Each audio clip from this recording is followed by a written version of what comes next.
di tengah tiga. Acuan kedeka guys.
Ini merupakan salah satu anggota dari komunitas Tebar Korong. Kasih tepuk tangan dulu yang meriah.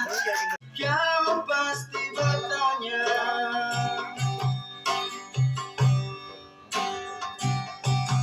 apa yang membuat penantianku kekal. Dan keheningan itu menjadi perahu yang melaju di sungai gelap dan bermuara pada matamu. Bintang kugalah, bulan kudapat. Galahku janur kuning, kakak sirna kian jauh, sejauh alun-alun. Hadirin teman-teman pecinta literasi yang saya hormati, tak banyak yang akan saya sampaikan karena ini sudah malam.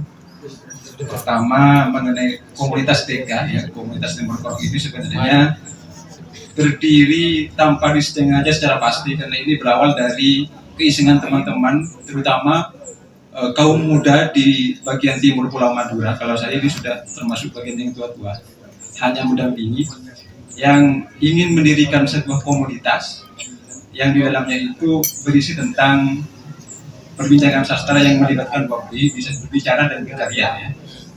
Artinya apa? Kalau selama ini kita hanya berkarya tapi tidak didiskusikan, kemudian dimuat di media hanya mendapat ucapan wah mantap selamat, itu kan kurang bagus juga. Jadi teman-teman pemuda di Timur Madura itu ingin adanya forum diskusi agar karya itu tidak hanya sekedar karya tapi nanti ada apresiasi yang lebih jauh, dan itu mungkin akan jadi poin-poin intelektualitas ya yang bisa kita serap bersama. Pada sore hari ini sebenarnya ada dua acara penting ya. Yang pertama peluncuran majalah Damar Komunitas Tebar Korong edisi perdana yang tadi sudah kita ikuti bersama-sama. Yang kedua, yang tentu tak kalah penting adalah forum bincang sastra tentang temanya tentang perkembangan sastra di Madura dan tantangannya yang akan disampaikan nanti oleh Kak Royan Julian, narasumber kita yang sudah hadir lebih dulu di tengah-tengah kita. Dan nanti juga akan dibuka sesi diskusi. Kalau kalian membaca cerpen ataupun novel Kak Muna Masyari, begitu juga tulisan-tulisan yang ditulis oleh Kak Waris Rofi, Kak Faidi Rizal Alif, dan juga teman-teman komunitas DK, dan juga pemateri kita kali ini juga menulis banyak tentang kearifan-kearifan lokal. Saya perlu menyapa sahabat-sahabat di sini, sahabat-sahabat seniman, Dewan Kesenian Sumeneb. Kemudian saya ucapkan selamat juga kepada Tebar Korong yang sudah menginjak usia yang pertama 1 tahun ya.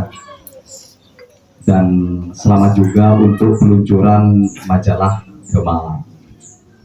Ketika pertama kali mendengar kabar bahwa di Sumeneb ada komunitas Demar Porong, itu saya ikut terharu dan berbangga, karena itu akan menambah satu dari sekian banyak komunitas sastra yang ada di Sumeneb pada khususnya dan Madura pada umumnya. Karena memang kalau kita lihat ya, tidak rata persebaran komunitas di Madura. Jadi terhimpun di Sumeneb semua. Pamekasan cuma 1-2, kemudian di Sampang ada setinggir, cuma kayaknya udah nggak aktif lagi gitu kan. Cuma 1-2 kali akhir-akhir ini. Di Bangkalan itu ada komunitasnya Mas Timur Budi Raja dan juga Mas Helmi, itu yang saya tahu. Dan mungkin banyak komunitas-komunitas yang lain, cuma tidak terdeteksi. Tapi kalau di Sumeneb itu saya pikir karena ada pesantren, dan pesantren menyokong ekosistem kesusastraan. Itu keren pembahasan Mahendra, dan itu menjadi tolak ukur menurut saya ketika hari ini kita berkumpul. Setiap saat kita selalu berkumpul dan itu lagi sama-sama dengan provokatornya Dewan Kesepian Sumeneb. Yang musting adalah saya tertarik, dan ini tidak dalam rangka menyangkal apapun siapapun di sini, tidak dalam kerangka itu, tapi pada hakikatnya ada 2 hal atau ada 3 atau 4 hal yang ingin saya sampaikan. Kita memang saat ini sudah mungkin pembendaharaan pengetahuan terhadap Madura itu penting, itu wajib. Tetapi ketika itu sudah menyebatani menjadi tubuh nyawici kata orang Jawa, kita sudah ngapain lagi ngomongin Madura kayak gitu.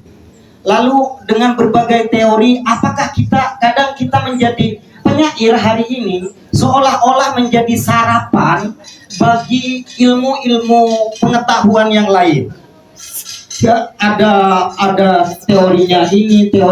Apakah itu menjadi bahan yang penting bagi kehidupan sastra Madura atau bagi sastra orang penyair Madura? Mungkin iya, tapi tidak harus.